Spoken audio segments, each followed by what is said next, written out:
All right, welcome into the First Coast Laugh Lounge with today's guest who's done TV, movies, Netflix specials, comedy clubs, and even the Grand Ole Opry. He can be heard nationwide on SiriusXM Laugh USA, but this weekend you can see him at the Comedy Zone. Please welcome my man, Henry Cho. Good to see you, brother. Good to see you, Kurt. Doing all right? Yeah, I see you're ready to hit he's an avid golfer. That's the only reason I'm here. No.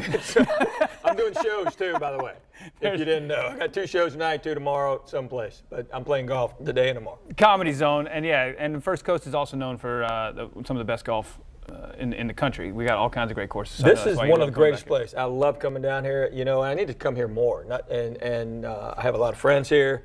But I need to come here more often, not just to do it, but to do shows, but to play golf. You need to come back. You missed by a couple weeks. You should have. Why didn't you line it up with the Players Championship coming up in a couple weeks? Yeah, you know, I thought about that when they flipped the schedule last year, but you know, I always tend to do the Comedy Zone this time of year, either you know, mid-February to late February. It's just kind of how it works. You come to Florida in mid-February. Yeah, there's a shock, people. Big shock.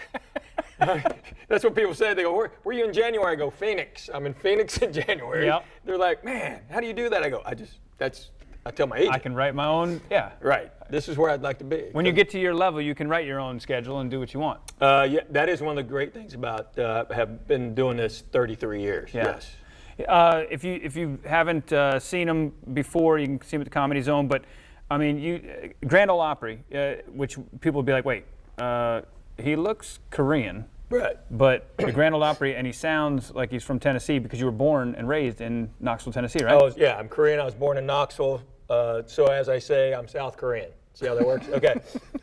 But anyway, that was one of my first jokes. Yeah, always. So here's the crazy thing about doing the Opry. So Pete Fisher, who runs the CMAs now, he was there, general manager and guy, and you know, I met him at a friend of ours, mutual friend had a birthday dinner. So, and I couldn't go. My wife was there. He goes, hey, give him my card. Tell him to call me. He said, come do the Opry. And I'm like, what? He goes, come do the Opry. I said, I've done the Grand Ole Opry. Yeah, and I said, I've done some, you know, special events, stuff like that. But you mean like a regular show? He goes, yeah. So I go and do it, and I did, and it just so happened, my buddy. I'm going to drop names, okay? Here's some name dropping. I know, you know, Paul McCartney told me he'd never be a name dropper, but so. I was doing it with Vince Gill, who I know really well, play a lot of golf, and his wife, Amy Grant, was there. And after I did it, Amy said, you need to do the Opry more. Humor's always been part of the Opry, you know, Minnie Pearl, and et cetera. So I said, yeah, I'll do it every once in a while. And Pete just goes, no, you should do it. You should do it more often. Do it every month. And I'm like, what? Okay.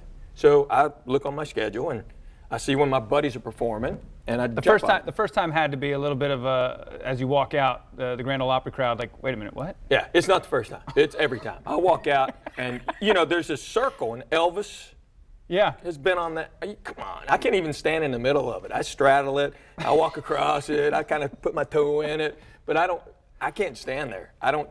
To this day, I don't deserve to be standing there. Oh, come on, man. But it is the coolest thing in the world. It is the coolest thing in the world. But the Opry crowd is a very, there's a common denominator, so I had to figure out what works and what doesn't there.